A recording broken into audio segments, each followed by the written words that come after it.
Vamos dar segmento, né? Foi muito linda a apresentação da Ana. Mas dando segmento, nós vamos agora com o MDR grupal, o abusadores, intervenção e pesquisa. Com a nossa palestrante, que eu sou suspeito de falar, que é a doutora Tina Zampieri, uma mulher maravilhosa, uma mãe maravilhosa e uma avó maravilhosa. Né? Além disso, ela é psicóloga, trainer em MDR, doutora em ciências da saúde, pós-doutoranda junto ao departamento de cardiologia em MDR na plataforma de segurança e a resposta cardíaca. Ela também é autora de livros, jogos, artigos e capítulos em publicações nacionais e internacionais. Muito bem-vinda, doutora Tina. O espaço é todo seu. Muito obrigada, Alexandre, pela surpresa que você fez na apresentação. Quero dizer que é com muito gosto, é muito gostoso, é muito bom, né? A gente ter a experiência de ser avó é a coisa mais linda do mundo. Então, que bom que a gente possa dizer isso, porque eu sei que isso é compartilhado com muitos de nós aqui, né? Essa experiência é tudo de bom. Ok, então vamos lá, eu vou compartilhar é, aqui. Pronto,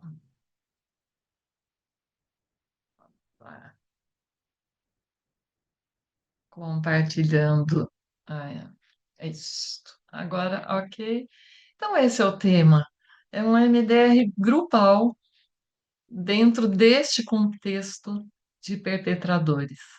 E vamos falar brevemente sobre a intervenção e a pesquisa que acompanha essa intervenção. Então, essa sou eu, o Alexandre já falou, né? Esse estudo específico, ele é um dos braços desse pós-doutorado, junto à Faculdade de Medicina FAMERP, junto ao Departamento de Cardiologia, e vamos falar um pouco disso. E esse trabalho não aconteceria, esse braço do trabalho não aconteceria se não fosse esse moço aqui. Então, agora é minha vez de dizer, né?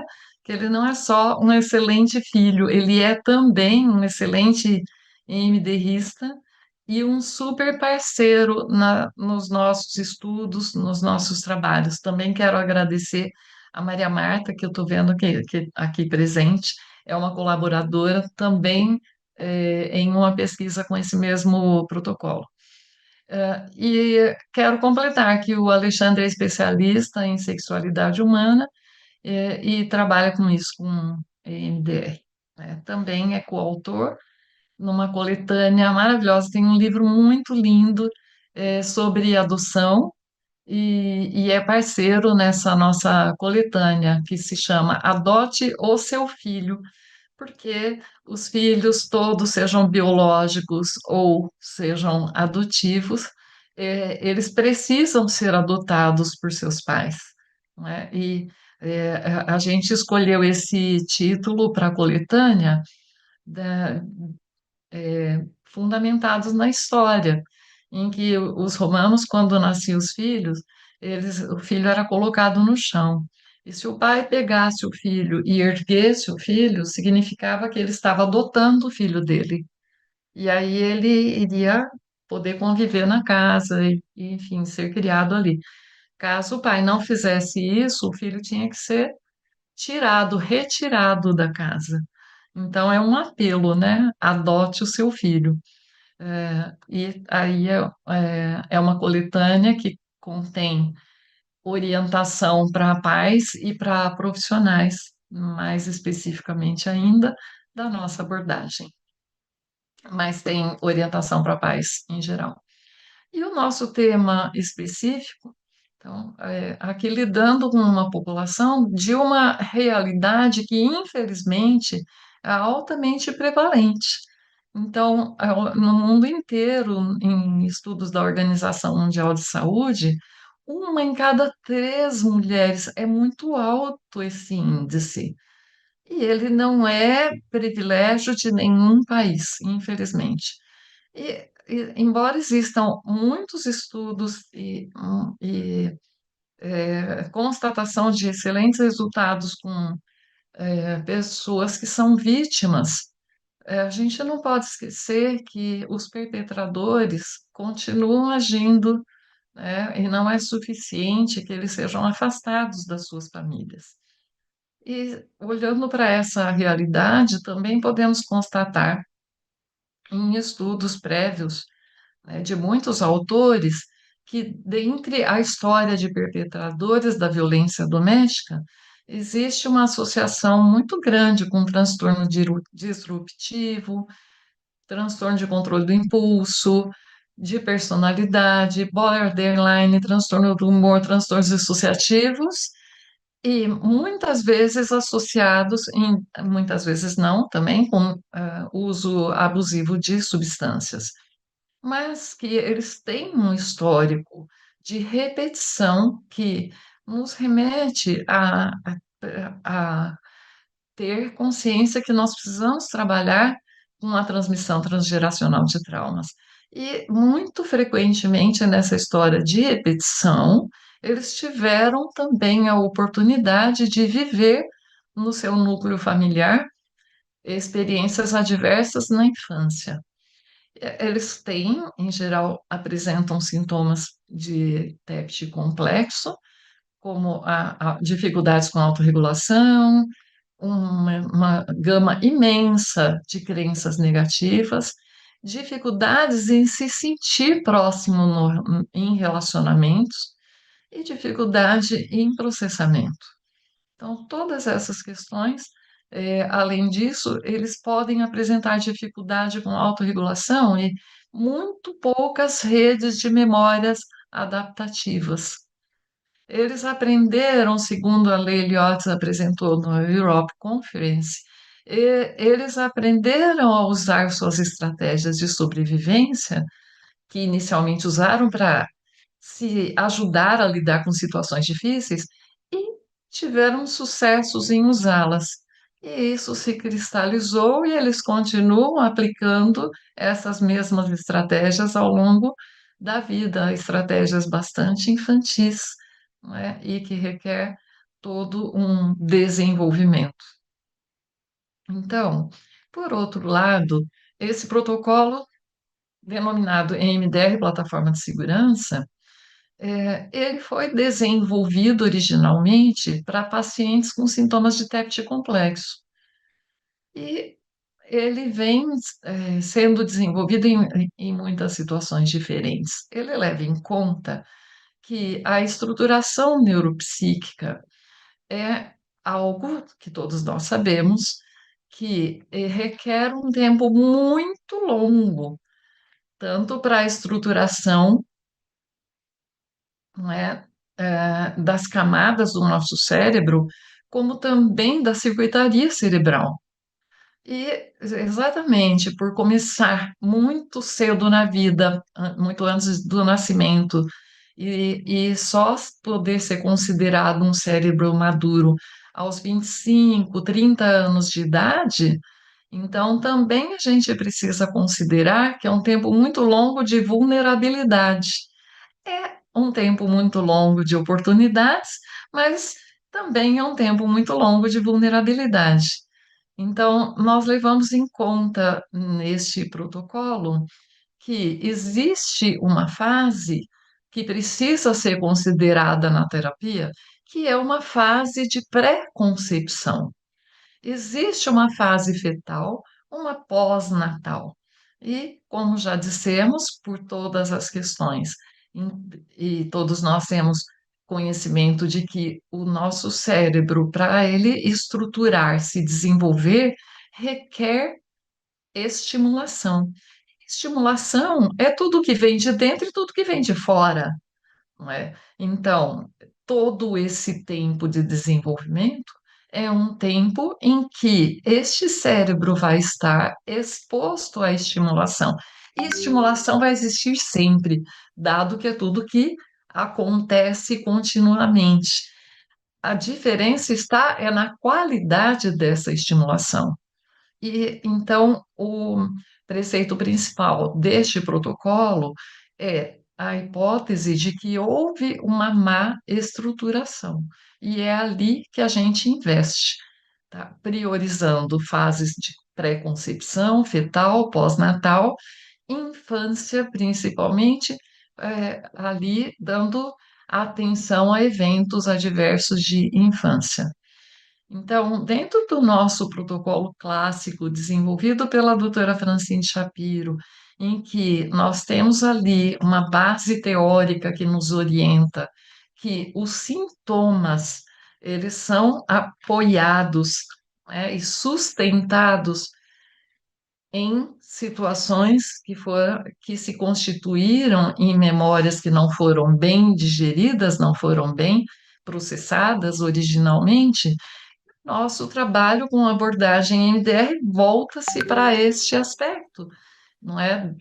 Para minimizar ou cessar sintomas.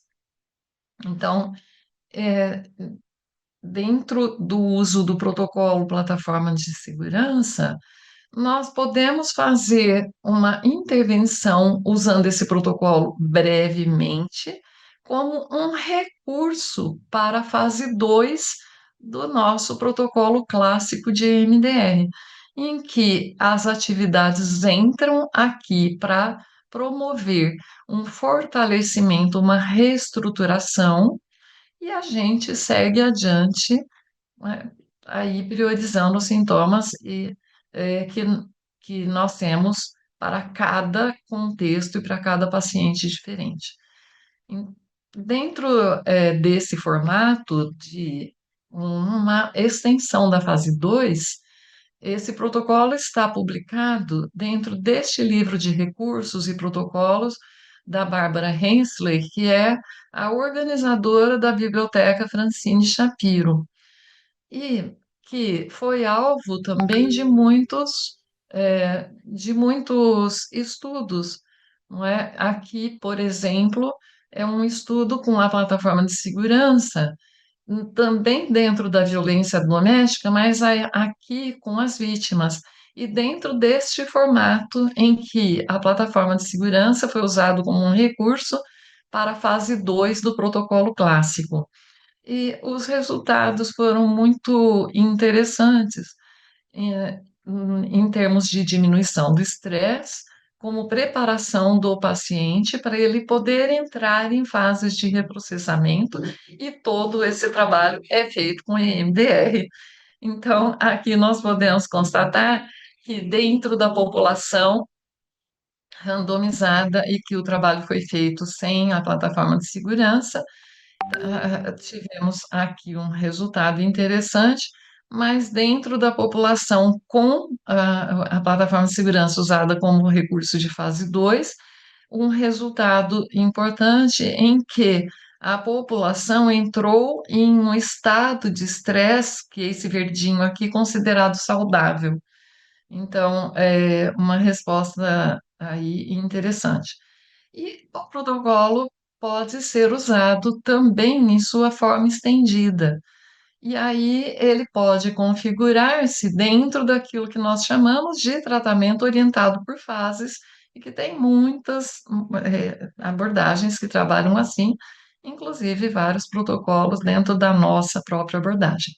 Então, o uso do protocolo plataforma de segurança de uma forma estendida, como um tratamento orientado por fases, está publicado nesse livro de pesquisas de desenvolvimento em medicina e ciências médicas, junto com o estudo da aplicação desse protocolo na forma estendida para TOC, para transtorno obsessivo compulsivo, né? E então, esse protocolo leva em conta tanto questões sistêmicas, transgeracionais, como do nosso ponto de vista do modelo do processamento adaptativo de informação, apoiado na neurobiologia. Nós vamos, então, no passo a passo, cuidar para que este protocolo seja empregado, seja na forma curta, breve, seja na sua forma estendida. Então, é um protocolo que por si tem passos E nesses passos, nós fazemos um fortalecimento do sistema vagal, nós damos atenção a traumas transgeracionais, cuidando de questões culturais, raciais, questões de gêneros, padrões disfuncionais familiares, damos de apego e questões que dificultam o senso de pertencimento. Fazemos isso através do chamado exercícios de inferência, e que no nosso tempo tão curto não é possível a gente detalhar, não é tanto quanto a gente gostaria do próprio protocolo. E lidamos então também com eventos adversos de infância.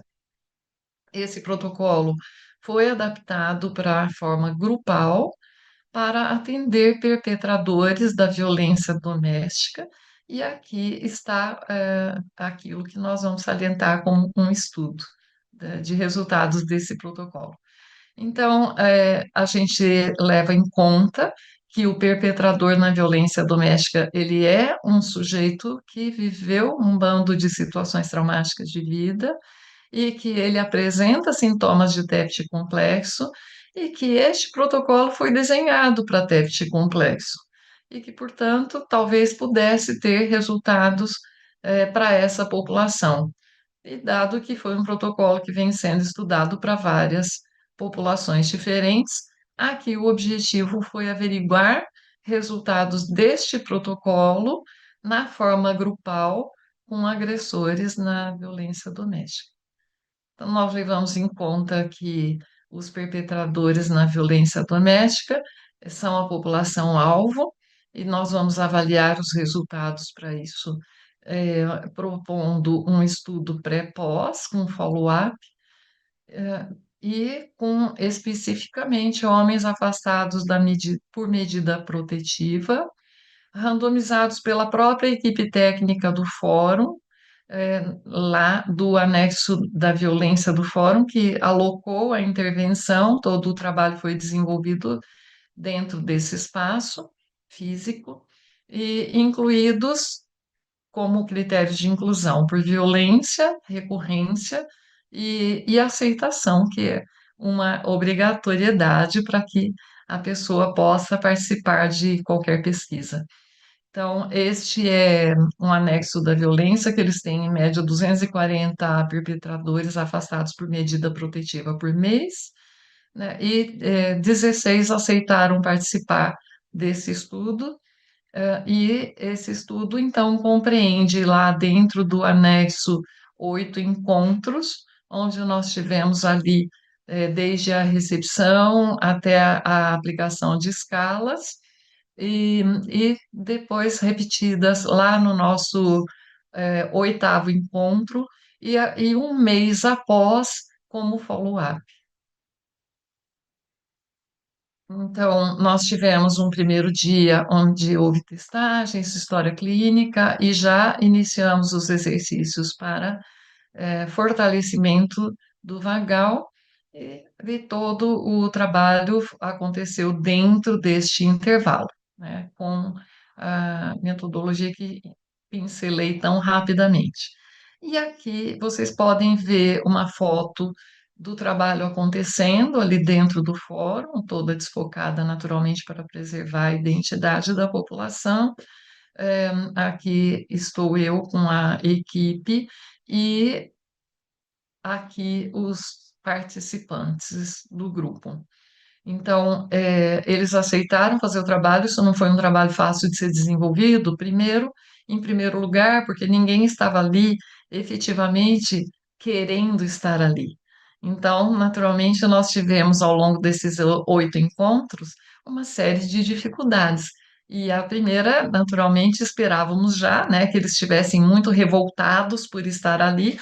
Todos são inocentes, ninguém fez nada, e é injustiça estar ali, não é? Esse é o ponto, por princípio, dos pensamentos prevalentes dentro do grupo, e aí vamos passo a passo trabalhando com o protocolo plataforma de segurança com eles. Aqui é uma foto. Na verdade, isso aqui originalmente era um vídeo para mostrar que eles estão fazendo a estimulação bilateral, que fizemos de várias formas diferentes, e aqui eles estão batendo as mãos nas pernas, é uma das formas que nós utilizamos, né, de estimulação bilateral. E tivemos como resultados, né, dentro da conformação do grupo, um grupo que inicialmente tinha 13 pessoas, e terminamos o grupo com 16. Isso nos deixou muito felizes, porque em geral a gente começa com muitos e acaba com poucos, e aqui nós começamos com poucos e terminamos com um pouquinho mais.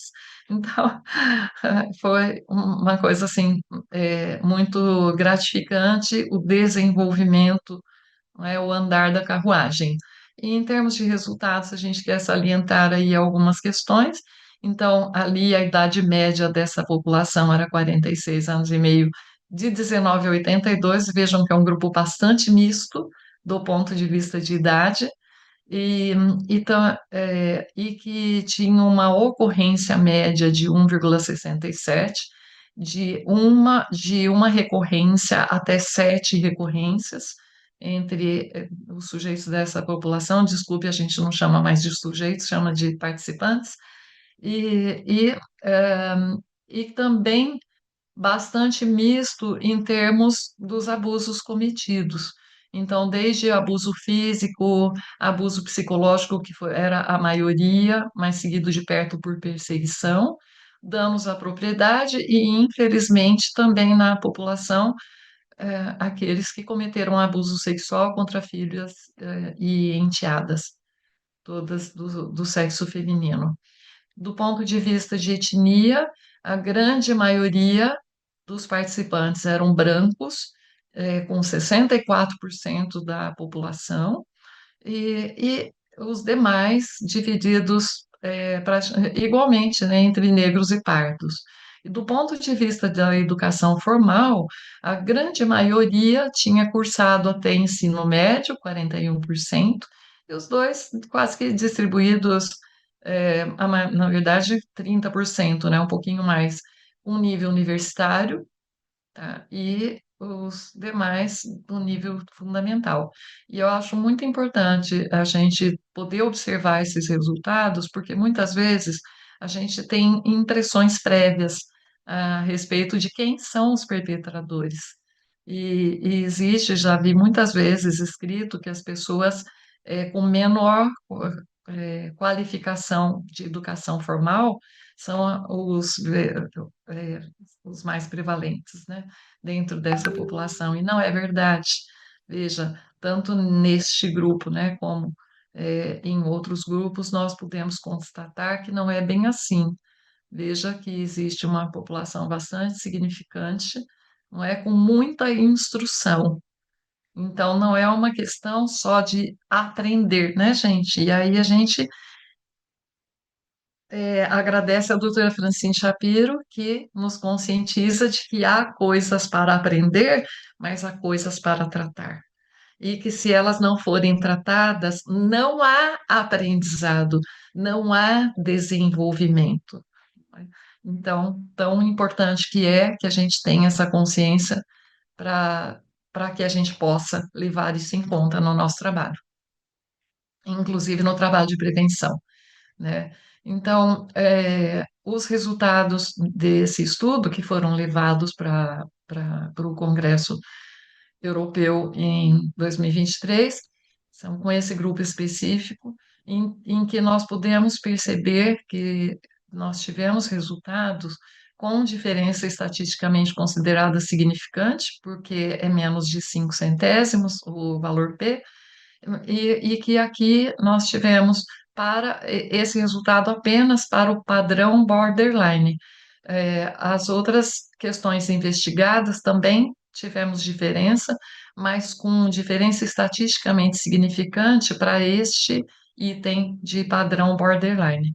E que aqui nós podemos observar, aqui era o estado inicial, aqui ao desfecho, no oitavo encontro, e o que é maravilhoso a gente constatar que aquilo que a gente observa nos nossos pacientes individuais, de que existe uma tendência a quando nós terminamos o tratamento, a pessoa continuar melhorando, não é? Porque nós cuidamos, né? Nós cuidamos para que ele consiga ter autorregulação, nós cuidamos para que essas coisas aconteçam. E aqui está uma constatação de que aprendendo a estar em um estado menos ativado exageradamente ou desativado completamente, né, também exageradamente, o processamento natural se faz presente. E a gente pode olhar um pouquinho assim para esse resultado aqui, olha, de como que eles continuaram melhorando após, um mês após esse outro exame aqui, ó. E esse é um resultado muito bonito que deixa a gente muito feliz. Então, do ponto de vista de sentimentos negativos, também foi possível constatar que eles tiveram melhora, e do ponto de vista do que mais foi investigado, nós podemos olhar aqui, observando que no início era mais caracteristicamente presente sintomas de borderline, de transtorno bipolar do humor. No segundo momento, já tinha momentos de falta de controle em boa parte deles. E lá na avaliação final, já parte deles significativa que consegue manter o controle, né? Então, isso é uma intervenção muito breve, né, gente? Para uma situação como essa, fazer 8 encontros realmente é uma intervenção brevíssima. Depois do término dessa intervenção, além do segmento de um mês nosso, houve o monitoramento mensal do judiciário. E desde abril de 22, quando aconteceu esse grupo, até então, que, como eu disse, foi apresentado em Bolonha, né? Foi nessa época, 2023, setembro, não tinham constatado nenhuma recorrência. E aí eles solicitaram que a gente fizesse em outros grupos, e na época da apresentação desse trabalho, setembro de 23, nós estávamos terminando o nosso quinto grupo. E isso deixou a gente assim muito, muito, muito feliz.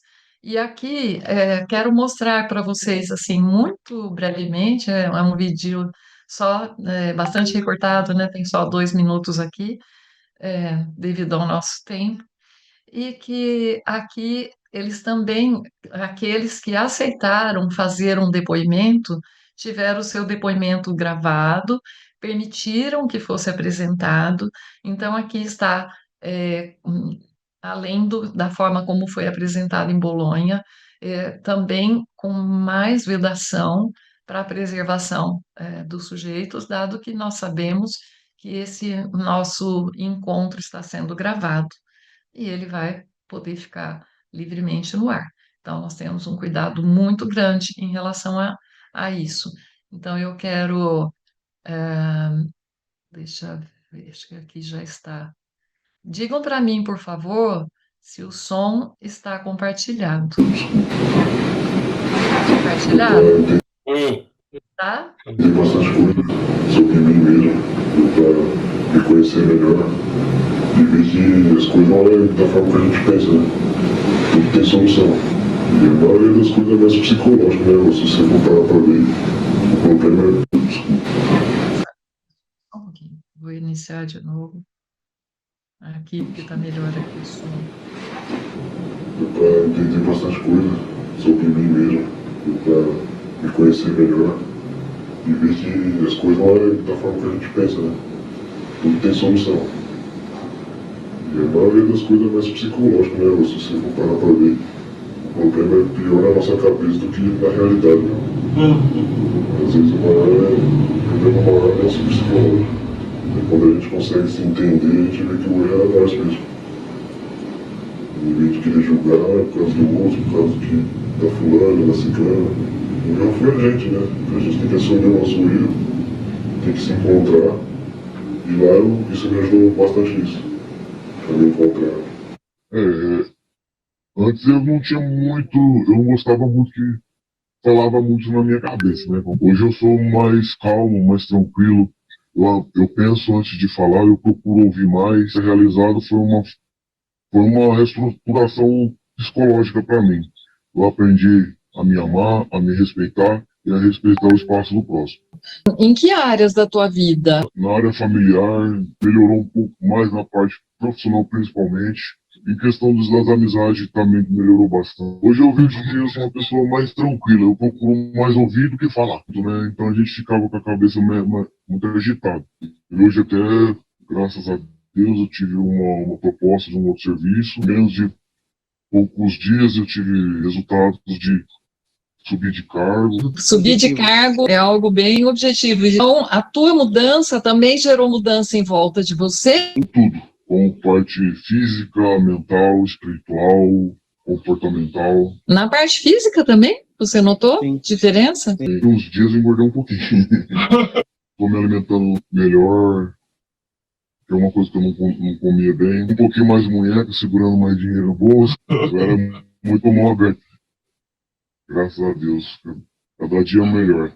Não se assuste. Talvez no começo você vai achar, nossa, isso é uma bagunça. O que eles gostariam de recomendar? A terceira reunião que você vai ter, até a última, vai ser de maravilha. Você vai aprender muitas coisas. Principalmente a parte emocional, você vai saber lidar muito bem. Ok. Então, esse é o nosso protocolo e alguns resultados. E o que eu gostaria de fechar, eu sou uma pessoa que gosta de fazer poemas, gente, me perdoem. E os poemas sobre essas questões, né, eles falam do que se trata um pouquinho. Então, aqui, já que esse é o amor, inspirado no EMDR Plataforma de Segurança, ele descreve um pouquinho o protocolo, trazendo assim que nós lidamos com o amor ancestral na transgeração, e levamos em conta a loteria genética constatada na concepção, e que no ventre materno existe de fato uma co-construção para a organização cerebral, que ali no amor primário, que nós vamos, como terapeutas, imitar, mimificar aquilo que a mãe faz com o seu bebê, construindo ali uma vinculação para que o nosso paciente se sinta seguro, e sons e caretas ali do bebê é a modulação, e que nós também fazemos sons e caretas ao aplicar a abordagem EMDR em fases de reprocessamento, quando nós acompanhamos o nosso paciente fazendo, né, sinais para ele quando as coisas estão difíceis, a gente fica ali, modulando, não é, com gestos e sons, igual a mãe faz, e que por uso e desuso existe a podação, e nós esperamos que o nosso paciente, na lei do uso e desuso, também para ele possa acontecer, né, uma podação benéfica, dado que no tratamento altera as condições e a quantidade de uso e desuso de comportamentos. O efeito contínuo é que gera a maturação, que nós queremos que aconteça com eles, e ali, emprestada essa palavra do Jacob Moreno, espontaneidade, que significa capacidade de adequação, é tudo que nós queremos através do desenvolvimento e fortalecimento de sinapses fluidas. E ali nós estamos com o nosso paciente numa mutualidade télica, onde há o verdadeiro encontro do sujeito que nós estamos trabalhando, o nosso paciente, encontro com ele mesmo, e que ele possa sentir isto em relação ao próximo, e que as pressões positivas, através de regras claras, fortaleça o seu crescimento e a sua flexibilidade, porque eles chegam para nós cheios de pressões que enclausuram e que geram a paixão ao invés do amor, e muitas vezes a codependência. O que nós queremos é que ele tenha plena saúde para ter um verdadeiro amor saudável e a liberdade de ser. E ele possa, ao mesmo tempo, sentir-se pertencente, podendo galgar degraus no seu processo de individuação, ou seja, de poder ser diferente, porque todos nós somos diferentes e está tudo bem. E é isso que nós queremos. Então, muito obrigada mesmo. E como já foi dito pelos nossos colegas, assim também para vocês, obrigada. Então, veja, nós temos um tempo brevíssimo de 6 minutos e fico pensando que a gente possa concluir de uma forma que para vocês seja uma forma boa e que fique em aberto a possibilidade de fazer perguntas, sabe, para os autores, lá no grupo da associação, lá de todas as formas possíveis que vocês quiserem, postar comentários, fazer perguntas, só estamos checando aqui se tem perguntas feitas e Tina, tem são comentários. uma Sim, pergunta feita por uma pessoa, se identifica com 2 letras, é N. A pergunta foi a seguinte: o grupo com agressores foi facilitado por um psicólogo homem ou mulher? por essa psicóloga mulher e com a presença desse psicólogo homem que está aqui, que é Alexandre, ok, foi facilitado pela nossa presença e acompanhado por mais um homem. E dentro de um espaço onde havia para o lado de fora da sala, todo, infelizmente, né, o que existe dentro do fórum que vocês conhecem. Ok? Então, foi facilitado por uma terapeuta mulher, ok? Dentro de uma metodologia específica. Sim, Ana Lúcia, que levantou a mão? Não, errei. Não, ok. Existem trabalhos paralelos, havia trabalhos paralelos sendo desenvolvidos também por facilitadores homens e trabalho de orientação realizado por instrutores mistos de várias realidades diferentes. Ó, aqui, ó, também tem uma pergunta da EN que quer perguntar para a Heloísa. Vamos.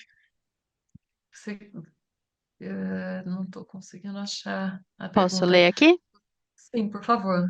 Gostaria de perguntar para a Heloísa se no trabalho com pessoas com altas habilidades, com janela de tolerância estreita e hipersensibilidade, se na fase de preparação se usa outros protocolos.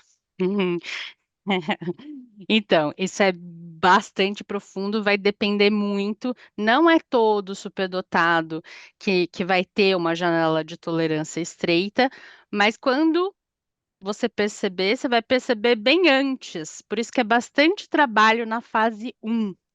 Muito. Você vai descobrir assim o universo desse paciente primeiro, para aí chegar na preparação. Quer dizer, isso também vai fazer parte da preparação, né? Mas não tem ainda protocolo específico. Muito interessante. Quero aproveitar para fazer esse comentário tão breve, de como, de fato, a nossa abordagem tem um protocolo tão bem estruturado e tão bem flexível. E nós dançamos, né, na fase 1, ampla e geral, lá no início do tratamento, dançamos de fase 1 e fase 2, mesmo antes de adentrarmos questões específicas, não é? Uhum, E sim, é disso que a Heloísa está falando, né, Heloísa? uhum, sim, exato. Ok. Se não tiver nenhuma outra pergunta específica agora, nós queríamos, em respeito ao tempo, né, agradecer muitíssimo a presença de vocês, agradecer muitíssimo vocês que apresentaram e trouxeram uma amostragem bonita da aplicabilidade da nossa abordagem, né? Tomara que muitas pessoas que possam nos alcançar via YouTube, que vai ficar aí veiculando o nosso encontro, outras pessoas que não têm, por exemplo, nem conhecimento do que é abordagem em MDR possam enriquecer-se desse conhecimento agora. Então, muito obrigada a vocês que representaram, muito obrigada a vocês que estão junto conosco aqui dando força, e muito obrigada à Associação Brasileira, que está proporcionando isso.